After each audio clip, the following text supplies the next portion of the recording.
मेरे प्यारे छात्रों, 8वीं कक्षा के तृतीय भाषा हिंदी कक्षा में आप सबको स्वागत है। बच्चों, आज हम मेरा देश मेरी माँ पाठ के अंतिम भाग के बारे में चर्चा करने वाले हैं। प्यारे बच्चों, पिछली कक्षा में हम देशभक्ति की जोश मेजर पर किस तरह छाया हुआ था और 1965 की जो उस दिन युद्ध में भाग लिए हुए सभी योद्धागणों की स्थिति क्या हुआ और एक पक्षी नोट के बारे में हम चर्चा करेंगे, यानी उसका ब्रीफ इंफॉर्मेशन 1965 का वहाँ युद्ध में क्या क्या हुआ और किस तरह पाकिस्तान ने हम पर आक्रमण किया। इन सभी विचारों के बारे में थोड़ा सा विचार बाद में चर्चा करेंगे। पहले हम यह पाठ खत्म करेंगे। मेजर इच्छागिल की नामक नहर के मोर्चा संभाला हुआ है। यह एक अवैध दीवार की समान है जो बहुत मुश्किलें है। इच्छागिल नामक नहर के मोर्चा संभालना मौत के साथ फाइटिंग करने के समान है, मौत के साथ लड़ने के बराबर है। फिर भी यह मेजर माँ का पैर छूकर प्रणाम लेकर आया था, जिसकी माँ ने कहा था कि गोली सीने पर ही खाने हैं, पीठ पर नहीं। यह मोर्चा संभाला है, उस वक्त आगे यह बढ़ रहा है। उसी वक्त क्या होते हैं, देखिए, दुश्मनों के टैंकों को देखते हैं। टैंकों को देखते ही यह आगे बढ़ते हुए उन पर टूट पड़ते हैं। मौके के इंतजार किए जाए, वहाँ जब मौका मिलता है उस वक्त अटैक करेंगे ऐसा नहीं सोच रहा। जैसे ही उन्होंने देखा दुश्मनों को, डायरेक्टली उन पर कूद पड़ते ही किस तरह लड़े वहाँ, इन सभी विचारों के बारे में आज चर्चा करने वाले हैं। और वैसे वह लड़ते किस तरह खून से लथपथ हो गया। उनके हाथ, पैर, पेट, इन सभी जगह पर गोलियां आकर चुभती रही। दुश्मनों के बहुत सारे टैंकों को उन्होंने ध्वस्त कर डाला। इस तरह आगे बढ़ते हुए मेजर के सीने पर एक गोली लगी हुई है। उस वक्त क्या कहते हैं देखेंगे। स्थिति को समझते हुए उनको पीछे हटने का आदेश जारी किया गया, पर मेजर का कदम रुके नहीं। दुश्मन के सारे टैंकों को ध्वस्त कर विजयश्री को गले लगा कर उन्होंने दम लिया। तुरंत ही अमृतसर के सैनिक अस्पताल में उनको लाया गया, पर तब तक पूरा सेना गोलियों से छलनी हो चुका था। रुंधे गले से अधिकारियों ने पूछा, आपकी कोई मिर्चा है? गोलियां सीने में कसक रही थी। मेजर के चेहरे पर मुस्कान लाते हुए कहा, मेरी मां तक संदेश पहुंचा देना, तुम्हारे बेटे ने गोलियां सीने पर ही खाई है, पीठ पर नहीं। तुम्हारे बेटे ने गोली सीने पर ही खाई है, पीठ पर नहीं। जानते हैं ये बहादुर कौन थे? ये भारतीय सेना के अफसर मेजर अशरफ त्यागी थे, जिन्होंने मां का वचन पालन करते हुए अपनी मातृभूमि की रक्षा के लिए प्राणों का बाजी लगा दी। दीपक बुझ गई, पर उनकी अमर ज्योति युगों तक देशभक्तों की राह दिखाती रही। अशरफ त्यागी आखिर कौन है? अशरफ त्यागी जी भारतीय सेना के मेजर थे। 21 सितंबर 1965 के भारत पाकिस्तान के युद्ध में शहीद हुए। युद्धोपरांत उन्हें महावीर चक्र प्रदान कर सम्मानित किया गया।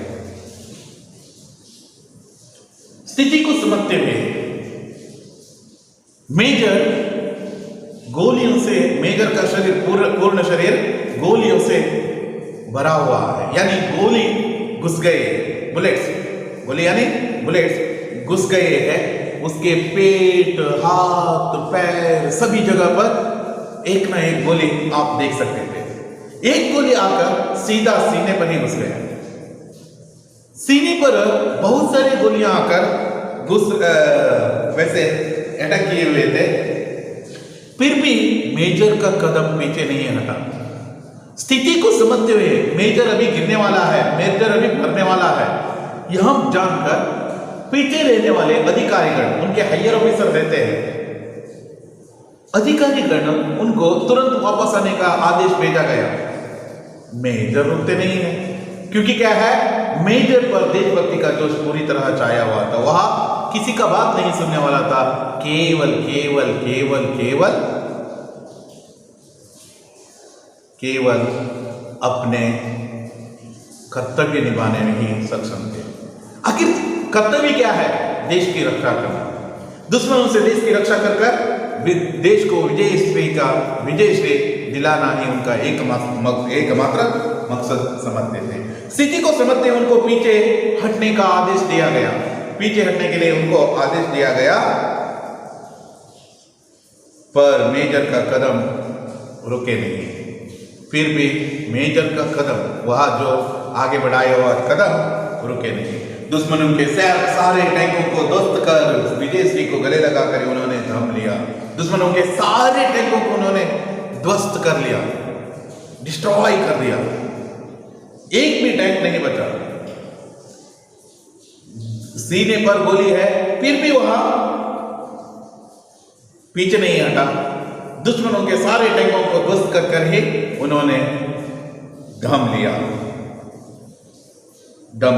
दम लिया यानी बेहोश होने का स्थिति में आ गए। तुरंत ही अमृतसर के सैनिक अस्पताल में उन्हें लाया गया। तुरंत ही उसको अमृतसर पंजाब में आते हैं, पंजाब में रहने वाले यहाँ अमृतसर, आपने शायद सुने होंगे गोल्डन टेम्पल, यहाँ अमृतसर के सैनिक अस्पताल, अमृतसर में वह सैनिकों के इलाज के लिए अस्पताल था, वह अस्पताल में लाया गया। तुरंत उसको वहां लेकर आया। तब तक पूरा सीना गोलियों से चलनी हो चुके थे। चलनी यानी आपने चाय जानते हैं ना, वह है ಅಂದ್ರೆ ಇಲ್ಲಿ ಅರ್ಥ ಏನಂತ ಹೇಳಿದ್ರೆ, तब तक पूरा सीना, पूर्ण ಎದೆಯ ಭಾಗ, ಪೂರ್ಣ ಹೃದಯ ಎದೆಯ ಭಾಗ ಎಲ್ಲದೂ ಸಹಿತ ಬುಲೆಟ್ಸ್ಗಳಿಂದ ತುಂಬೋಗಿತ್ತು. ಅಂದರೆ ಚಲನಿಯಲ್ಲಿ ಯಾವ ರೀತಿಯಾಗಿ ಹೋಲುಗಳನ್ನು ನಾವು ಕಾಣ್ತೇವೋ ಆ ರೀತಿಯಾದಂಥ ಸ್ಥಿತಿ ಮೇಜರ್ನ शरीर में लेते। रुंदे गले से अधिकारियों ने पूछा, उन अधिकारियों को मालूम हो गया ये आदमी शायद उठने वाला नहीं है, शायद यह उठ भी नहीं सकेगा, ऐसा उनको मालूम हो गया।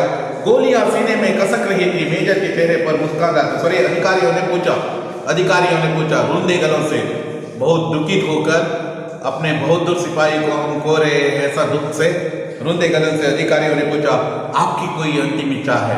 लास्ट इच्छा पूछते हैं।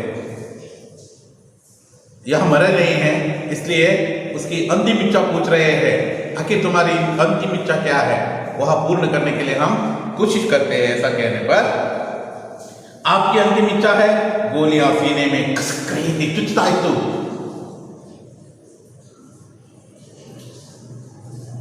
ಎದೆಯಲ್ಲಿ ಚುಚ್ಚುತ್ತಾ ಇದೆ। जैसे हम एक कांटा लगने पर कितना शोर मचाते हैं, यहाँ गोली बुलेट से है ना डीप जा चुके हैं, वह दर्द दे रहा है। दर्द देते हुए मेजर के मुस्कान लाते हुए उन्होंने कहा, मुस्कान लाया, अपने चेहरे पर मुस्कान लाया। मुस्कान यानी हंसी, यानी स्माइल लाया और कहा, हाँ है, मेरा एक अंतिम इच्छा है, मेरा एक अंतिम इच्छा है। आखिर क्या है अंतिम इच्छा? मेरी मां तक यह संदेश पहुंचा देना कि तुम्हारे बेटे ने गोलियां सीने पर ही खाया है, पीठ पर नहीं। तुम्हारे बेटे ने सीने पर ही गोली खाई है, पीठ पर नहीं खाया है। ऐसा समाचार तुम्हें कहां किसके यहां तक पहुंचाना है? मां के यहां तक पहुंचाना है। ऐसा कहने पर कहते हुए वह अपना दम तोड़ लिया, यानी चिरनिद्रा में सो गए, शहीद हो गए। देश के लिए लड़ते हुए यहाँ आदमी, यहाँ सैनिक भी, यहाँ मेजर भी अपना प्राण बलिदान दे दिया। वह भी माँ को दिया हुआ वचन पालन करने के लिए। माँ घर में सदैव पूछते हैं आपको, ऐसा मत करो, ऐसा मत करो, यहाँ ना करो, यहाँ ना करो। आप उसे त्याग देते हैं। माँ तो डेली कहते हैं इनका सुप्रभात है, ऐसा मानकर नहीं, आपको ऐसा नहीं करना है। माँ जो कहती है ना, आपके भलाई के लिए कहते हैं।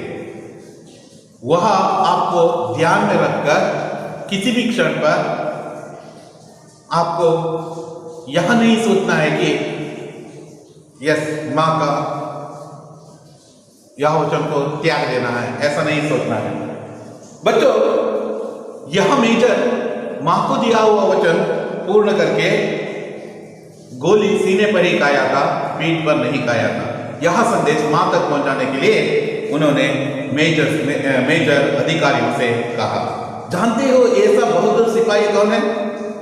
आखिर ऐसे जो मरते समय में भी माँ को दिया हुआ वचन को पालन किया हुआ बहादुर सिपाही कौन है? जानते हो यह बहादुर कौन है? बहादुर यानी वीर कहलाते हैं। वीर बहादुर। मेरा देश मेरी माँ।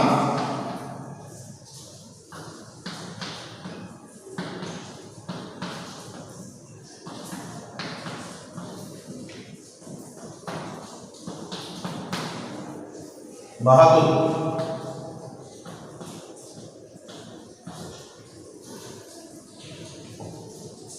बहादुर कौन है? वीर। इसका विलोम शब्द क्या है? विलोम शब्द कायर। वीर कायर, बहादुर डरपोक भी कहते हैं। ओके, बहादुर समानार्थक शब्द है वीर। यह वीर कौन है आप जानते हो? यह है भारतीय सेना के अफसर यानी ऑफिसर मेजर आशाराम त्यागी। वही है मेजर आशाराम त्यागी। आशाराम त्यागी के बारे में हमने देखे थे, जिन्होंने माँ का वचन का पालन करते हुए अपने मातृभूमि की रक्षा के लिए प्राणों का बाजी लगा दी। बाजी लगाना मतलब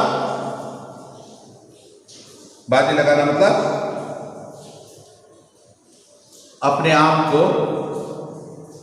आप का प्राण न्यौछावर करना। देश के लिए बाजी लगाना मतलब, मातृभूमि की रक्षा के लिए बाजी लगाना मतलब अपना प्राण देश के लिए समर्पित करना, यह कहते हैं। दीपक बुझ गई यानी आरी हुई। दीपक बुझ गई, उसका ज्योति देशभक्तों के राह बनकर दिखाती रहेगी। यह बहुत सारे जो ऐसा नेचर है, यह केवल एक ही नहीं है जो यह आदमी इन्होंने देशभक्ति का जोश पूरी तरह छाया हुआ था। 1965 में जितने सैनिक गणों को हमने खोए हैं, वैसा जो स्थिति इवन कारगिल में भी नहीं आया था। 1965 में हमने लगभग नहीं है, वह प्रॉपर्टी नंबर है, फिर भी कह देता हूँ, लगभग 2682 बहादुरों को हमने खोए। 1965 में हमने, उनमें से एक है आशाराम त्यागी भी। 1965 में खोए हुए बहादुर सैनिक गणों में यह भी एक है। इनके याद में उसका शरीर दफनाया गया, फतेहपुर में दफनाया गया। उनका जो जन्म स्थान है वहां आज भी देखने के लिए मिलते हैं, समाधि है। आशाराम त्यागी जी का, मेजर आशाराम त्यागी जी का समाधि है। आशाराम त्यागी जी का समाधि में, समाधि के बगल में ही उनका एक छोटा सा मूर्ति भी है उसके एक तरफ, और वहाँ एक प्राथमिक शाला भी खोले हुए है, जिसके माध्यम से लोगों तक यह संदेश पहुंचा जा सके आशाराम त्यागी का जीवन कितना महत्वपूर्ण रहा। आज भी वह हमें देखने के लिए मिलते हैं। फतेहपुर में यह है। जिस तरह फतेहपुर में इनके योगदानों के बारे में हमने जानकारी हासिल की है, उसी तरह हम मेजर आशाराम त्यागी आखिर कौन थे, इसके बारे में चर्चा करना है। तो आसाराम त्यागी भारतीय सेना के एक मेजर थे। आसाराम त्यागी भारतीय सेना के एक मेजर थे। 21 सितंबर 1965 के भारत पाकिस्तान युद्ध में शहीद हुए थे। जिस तरह भारत और पाकिस्तान के युद्ध में वह शहीद हुए थे। युद्धोपरांत उन्हें महावीर चक्र प्रदान सम्मानित किया गया। महावीर चक्र शहीदों को देते हैं। महावीर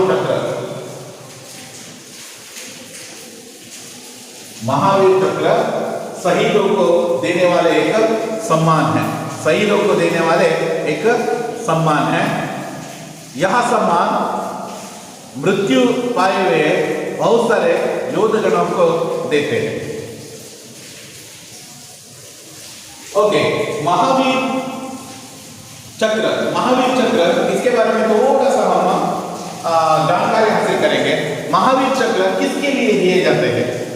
भारतीय सेना में 6 पदक दिया जाता है। 6 पदक दिया जाता है। एक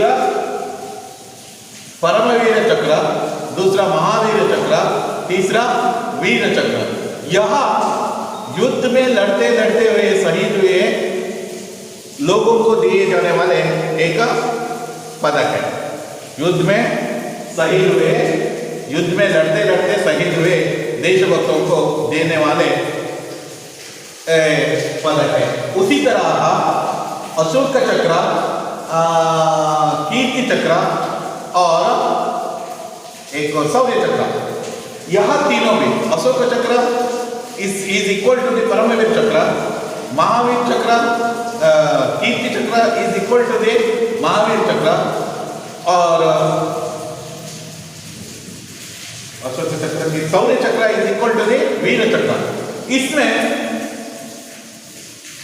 वीर चक्र महावीर चक्र पदक इसके समान है। आखिर इसमें युद्ध में लड़ते हुए देने वाले पदकों को युद्ध में शहीद हुए परमवीर, महावीर और वीर चक्र देते हैं। और युद्ध में लड़ते नहीं है, ऐसा समझ लीजिए कुछ हादसे में वैसे शहीद हुए, युद्ध के समय पर नहीं है, कुछ एक्सीडेंटली ब्रेवरी तरीके से शहीद हुए, उनको अशोक चक्र, शौर्य चक्र, कीर्ति चक्र नामक पदक दिया जाता है। आपको याद रहना है परमवीर चक्र यह अत्यंत सर्वश्रेष्ठ पदकों में एक है। परमवीर चक्र जो पाए हुए व्यक्ति वह अत्यंत ब्रेवरी तरीके से अपना युद्ध में भाग लिए, ऐसा हम मान सकते हैं। महावीर चक्र में उसी तरह के उसके नेक्स्ट आते हैं, आपको याद रहना है। महावीर चक्र तथा परमवीर चक्र और वीर चक्र के बारे में आपको मालूम रहना है। आसाम क्रांति जी को महावीर चक्र नामक उपाधि दिया गया, उनको पदक दिया गया और सम्मानित किया गया। युद्धोपरांत उनको यह मेडल दे दिया, युद्धोपरांत यह मेडल दिया गया। परमवीर चक्र, महावीर चक्र, वीर चक्र यह बहुत सारे ब्रेवरी तरीके से जल, वायु और भूस्तर ब्रेवरी तरीके से लड़कर शहीद हुए देशभक्तों को ओनली नहीं है, जो अत्यंत बहुत कष्ट उठाकर में बहुत देश के लिए, देश का नाम बहुत तुंग बना, मार गिरा दिया, दुश्मनों को, सारे बैंकों को मार गिरा दिया, उस वक्त भी उनको दिया जाता है। आपको याद रहना है केवल शहीद हुए देशभक्तों को लिए नहीं है, बाकी सभी इनको भी देते हैं। जैसे योगेंद्र सही वह भी परमवीर चक्र हासिल किया हुआ एक आदमी, जो कारगिल युद्ध में इन्होंने परमवीर चक्र हासिल किया था और युद्ध के बाद में वह NDTV पर एक बहुत बड़ा संदर्शन भी दिया था। ओके, यह आसाराम त्यागी जी का यह हुआ और देशभक्तों के बारे में हमने देखे हैं। और इसके अलावा हम थोड़ा सा 1965 के युद्ध के बारे में देखेंगे। 1965 का युद्ध भारत और पाकिस्तान के बीच में हुआ। भारत और पाकिस्तान के बीच में हुआ यह युद्ध भारतीयों को एक चुनौती ही था। कारण इसलिए था कि पाकिस्तान भारत पर हमला बोल दिया। हमला बोलने पर भारत उस वक्त तैयार नहीं थे। बहुत सारे प्रदेशों को इन्होंने हड़प लिया, यानी आक्रमण कर लिया और अतिक्रमण कर लिया। जिस तरह वह पंजाब में अपने अमृतसर तक आने की कोशिश कर रहे थे, और साथ ही साथ हमारे यहाँ है ना जम्मू कश्मीर में भी बहुत सारे प्रदेशों में अपने स्थान बना चुके थे। इस समय पर पाकिस्तान को एक बड़ा देश अमेरिका उनको मदद कर रहे थे, और साथ ही साथ उनको इक्विपमेंट्स, वेपन्स ये सभी दिए हुए थे। भारत उस वक्त उतना एडवांस्ड हथियार नहीं थे भारत के पास। उसके बाद में जो कुछ भी आज यदि युद्ध किसी से भी करने के लिए तैयार है, क्योंकि क्या है, अत्यंत एडवांस्ड वेपन्स इंडिया के पास है।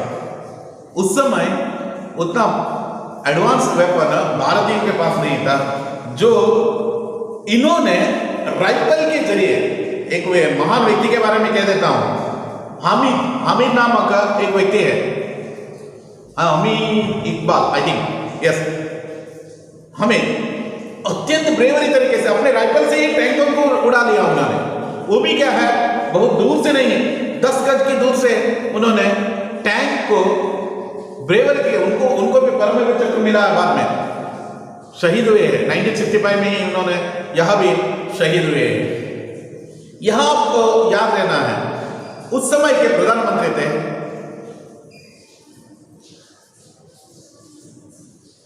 छोटे कद के व्यक्ति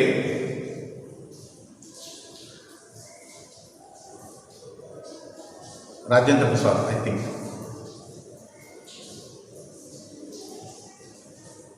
या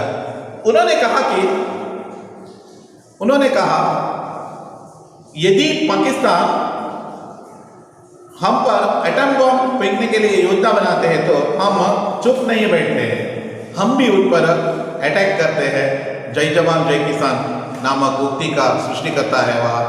बहुत अत्यंत शूरता से और वीरता से उन्होंने बहादुरी से कदम उठाया था। जिस तरह अटल बिहारी वाजपेयी ने कारगिल युद्ध में अपना कदम उठाए थे, उसी तरह का कदम इन्होंने भी उठाए थे।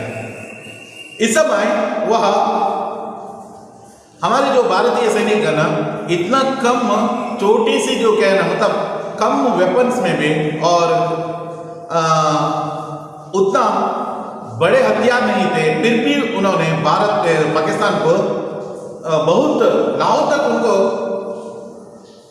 भगाते हुए गए थे और उनके पीछे पीछे गए थे और उनको भगा कर लेकर गए थे। वैसी जो स्थिति उनको उत्पन्न हुआ, लगभग नियर मोस्ट 10,000 एकड़ प्रदेश भारत ने अपने वश में कर लिया था। यहाँ ओनली 500 एकड़ प्रदेश केवल इन्होंने अपने मतलब पाकिस्तान ने अपना वश कर लिया था। यह सभी है थोड़ा थोड़ा हिस्सा है 1965 युद्ध का एक हिस्सा है। बच्चों, भारतीय सेना के योद्धाओं के इन महत्वपूर्ण योगदानों को आपको ध्यान में रखना है और यदि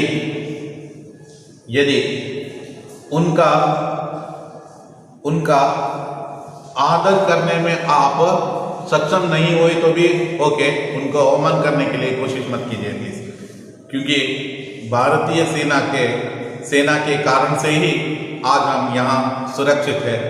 चारों ओर से हम हमारे रक्षा कर रहे हैं, इसलिए उनको एक महत्वपूर्ण और तथा उनको गौरव देने के लिए एक सैल्यूट देना ही है। बहुत ऊंचाई पर रहते हैं। मेरे जो विचार में भारतीय सेना यहाँ नहीं है, बहुत ऊंचाई पर है। उनको जो कुछ भी दिए तो भी कमी है। दुरदृष्टवशात उनका जो सैलरी ये सभी बहुत कम रहते हैं।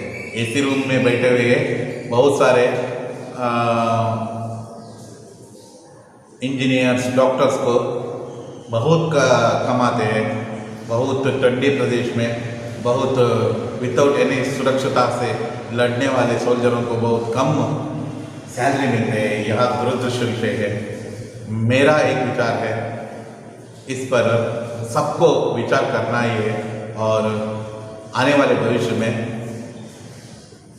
भविष्य में यदि सैन्य में काम करने वालों को बहुत बड़ा सैलरी रखे तो सैनिकों की संख्या भी कम नहीं होते हैं, बहुत तेजी से आगे बढ़ते हैं और भारतीय सेना विश्व स्तर का एक बहुत महत्वपूर्ण अस्त्र बनने में ज़्यादा दिन नहीं है। इस तरह हम यहाँ ही खत्म कर देते हैं। बच्चों, क्वेश्चन आंसर के बारे में थोड़ा सा चर्चा करेंगे। यह पाठ आपके लिए परीक्षा के लिए नहीं है, यह याद रहना है। परीक्षा के लिए यह पाठ नहीं है। परीक्षा के लिए आपको 20 से भी क्वेश्चन पूछ सकते हैं, थोड़ा ध्यान रखिए। 20 से भी क्वेश्चन पूछा सकता है। आपके लिए परीक्षा के लिए है पहला पद्य, प्रार्थना और मिर्च मसाला। प्रार्थना एंड मिर्च मसाला। मिर्च मसाला के कोई भी प्रश्न पूछ सकते हैं, 20 से भी क्वेश्चन पूछ सकते हैं और पद्य से भी पूछ सकते हैं। पद्य कंठपाठ के लिए है। पहला 3 स्टांजा अत्यंत महत्वपूर्ण है। एक वाक्य में उत्तर लिखिए। भारत पर दुश्मनों का कब आक्रमण किया? भारत में दुश्मनों ने बहुत सारे बार जो कहना आक्रमण किया है। हमारी इस पुस्तक में 1965 में आक्रमण किया, 1962 में चीना ने आक्रमण किया था, 1965 में पाकिस्तान ने आक्रमण किया था और एक और बार 1971 में पाकिस्तान और इंडिया के बीच में युद्ध हुआ और 2000 में और 1999 में कारगिल युद्ध हुआ। इस तरह बहुत सारे युद्धों को भारतीय सेना ने सामना किया। मेजर को तुरंत किसका स्मरण हो आया? मातृभूमि का स्मरण हो आया। भारतीय सेना के लिए किस नहर का क्षेत्र चुनौती के दीवार बन खड़ा था?